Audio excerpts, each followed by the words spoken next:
Hi, everybody. I'm Dr. Seth Meyers, clinical psychologist. I want to talk to you today in this short video about a few tips that relate to things I want you to be aware of if you are out on the dating circuit and looking to date someone new. You are going to be on a first or second date with different people, and it's really important to think about this as a little microcosm event of what this individual could be like if you were in a full blown long term relationship with them. An individual early on in dating will show you who they are in many ways. They will tell you who they are in many ways. The question is, are you listening? Are you really listening? And not just in the moment when they're saying some of these things to you on that date, but later. Are you playing back sort of different things they said, different things they tell you, and thinking about what does that mean about this person? Often it means something, and it's really important for us to think about it. I want to share a few different things that can happen early on in a first or a second date, what I call some tricky seduction techniques.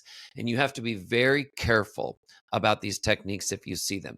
You have to be very mindful that these are not always good things to see. These may be real serious warning signs or red flags if you see them in a relationship. I'll explain a little bit about why that is. The three words that I want us to focus on, and I'm going to give examples of each, are money, power, and status. Money, power, and status. These are three words you don't want to be talking too much about on a first or a second date with someone. If these things come up too much, too frequently, are referred to throughout the first or a second date, is really something you need to be careful about.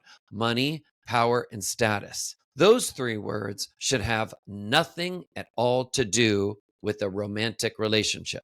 Money, power, and status.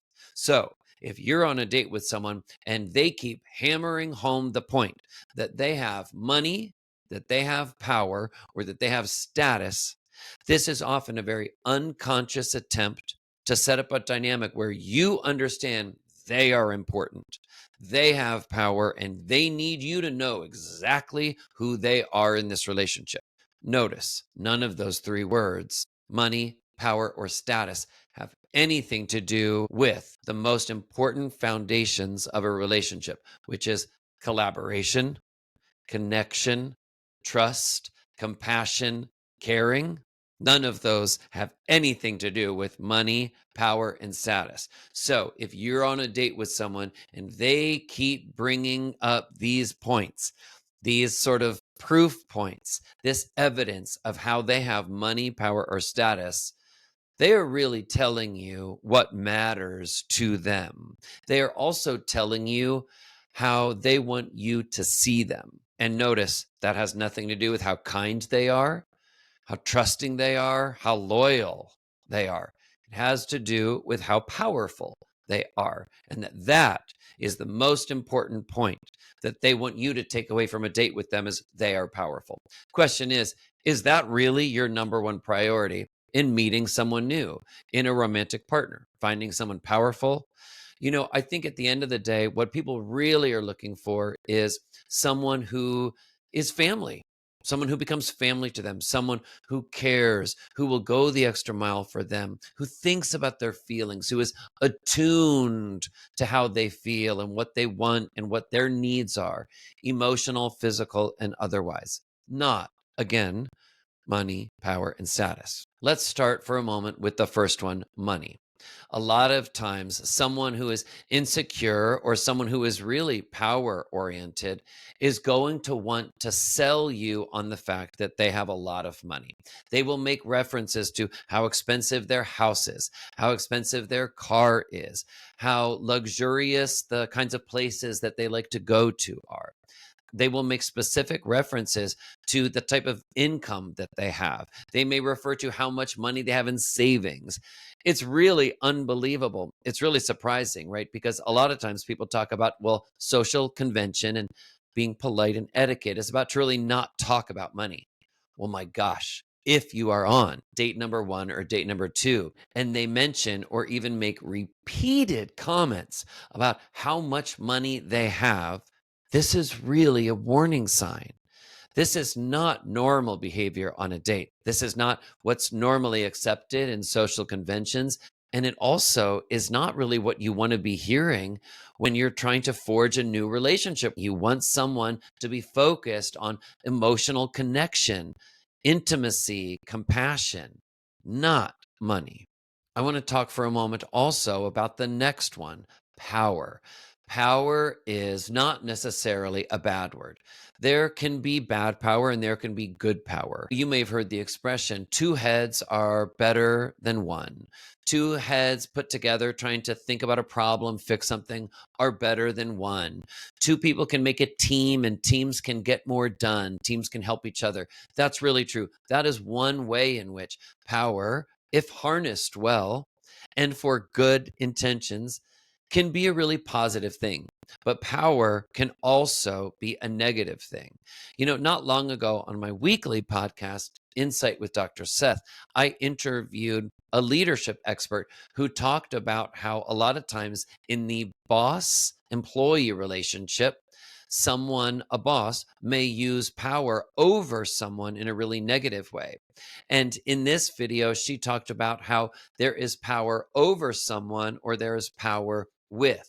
Power that two people have together. Well, what you need to be careful of when you're on date number one or date number two is if you start hearing a lot of things about power early on in a dating relationship and the person that you're out on the date with is talking about ways they have power over others. That can sometimes mean that this may be someone who, if they're going to be in a long-term relationship with you, wants you to understand that they are going to have more power than you in the relationship. One example would be sometimes people will tell you just how big of a staff they have or how many people they're over, how many people they supervise. They really want you to know that they function in their work life like a president. They are a shot caller. They are a baller. They are the one in the position of power. Nobody really tells them what to do, that everyone comes to them for everything. Again, they are in the position of power. This is really not a positive thing if you want to be with someone who you see as a collaborator, as an equal, as a team player. If you want someone who may want to have power over you, well, this is what they're telling you from the very beginning. If they're telling you on a date how many people they have power over at work, they may just be telling you unconsciously that if they're going to be in a relationship with you, they're going to have power over you too. If you're going to sign on for a relationship with them, you must understand that. This is some of the unspoken messaging that happens when someone starts to make references to too much power on date number one or date number two. The final word that I want to focus on is status. So we've been talking about money, power, and status, how these are three things that really should not have a place in conversation on date number one or number two, even though a lot of times, if you get on the wrong date number one or date number two, these words will keep coming up again and again and again. Well, with status, you may be on a date with someone who makes constant references to how they have the best of everything, possibly the best home, the best car. They may have the most charismatic personality, the best sense of humor, but they will really be trying to sell you like an actual salesman on a date, on you understanding just how special they are, just how high their status is in any number of ways. Status is not something that really should be talked about on date number one or date number two. Trying to sell someone on the fact that you are in some ways superior to others, that you are just a class above just all those other normal people, those scores, that ocean full of regular people. Those what are we talking about? Peasants? But people who are into status, they need you to understand that they are superior in some ways. And the worry about that is that they may even be trying to convince you very early on that they may even be superior to you.